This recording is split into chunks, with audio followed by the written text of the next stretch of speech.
بسم اللہ الرحمن الرحیم۔ السلام علیکم ورحمۃ اللہ وبرکاتہ۔ رسول اللہ صلی اللہ علیہ وآلہ وسلم نے فرمایا، اس شخص کی ناک خاک آلودہ ہو جس کی زندگی میں رمضان آیا اور اس کی مغفرت ہوئے بغیر وہ مہینہ گزر گیا۔ فرمانی رسول اللہ صلی اللہ علیہ وآلہ وسلم، جس نے روزہ رکھ کر جھوٹ بولنا اور جھوٹ پر عمل کرنا نہ چھوڑا تو اللہ تعالیٰ کو کوئی حاجت نہیں کہ یہ شخص اپنا کھانا پینا چھوڑے۔ رسول اللہ صلی اللہ علیہ وآلہ وسلم نے ارشاد فرمایا، جس نے رمضان کے روزے ایمان اور خالص نیت کے ساتھ رکھے اس کے پچھلے گناہ بخش دیے گئے۔ رسول اللہ صلی اللہ علیہ وآلہ وسلم نے ارشاد فرمایا، روزہ دوزخ سے بچنے کے لیے ایک ڈال ہے، اس لیے روزہ دار نہ فحش باتیں کرے اور نہ جہالت کی باتیں، اور اگر کوئی شخص اسے لڑے یا اسے گالی دے تو اس کا جواب صرف یہ ہونا چاہیے کہ میں روزہ دار ہوں، میں روزہ دار ہوں۔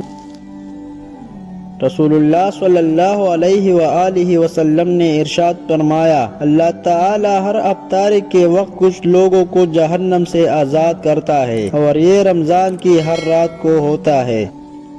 رسول اللہ صلی اللہ علیہ وآلہ وسلم کا فرمان ہے، جس نے رمضان کے روزے ایمان کے ساتھ اور ثواب کی نیت سے رکھے اس کے گزشتہ گناہ معاف کر دیا جاتے ہیں۔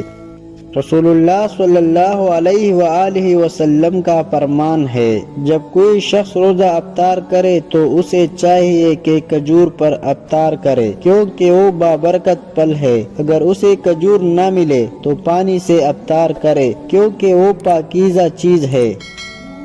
رسول اللہ صلی اللہ علیہ وآلہ وسلم نے ارشاد فرمایا، جب رمضان کا مہینہ آتا ہے تو آسمان کے تمام دروازے کھول دیا جاتے ہیں، جہنم کے دروازے بند کر دیے جاتے ہیں اور شیاطین کو زنجیروں کے ساتھ جکڑ دیا جاتا ہے۔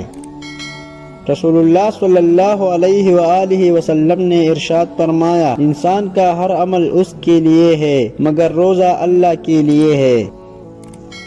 فرمانی رسول اللہ صلی اللہ علیہ وآلہ وسلم ہے، جب تم میں سے کوئی روزہ افطار کرے تو کھجور سے کرے، کیونکہ یہ بابرکت چیز ہے، اور اگر کھجور نہ ملے تو پاکیزہ پانی ہی کافی ہے۔